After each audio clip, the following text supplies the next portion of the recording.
Here is how to track key metrics on Google Analytics, whether you're running a blog, store, or business site.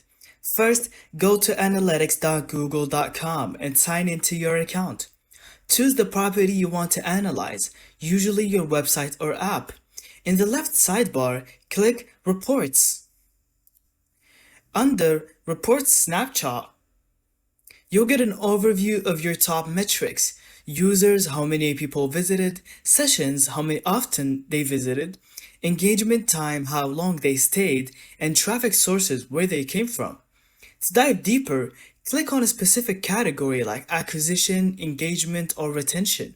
For example, under engagement, pages, and screen, you can see which pages are most popular. Use the data filter at the top right to select today, this week, or a custom range. You can also export your data or build a custom dashboard using Explore for advanced tracking.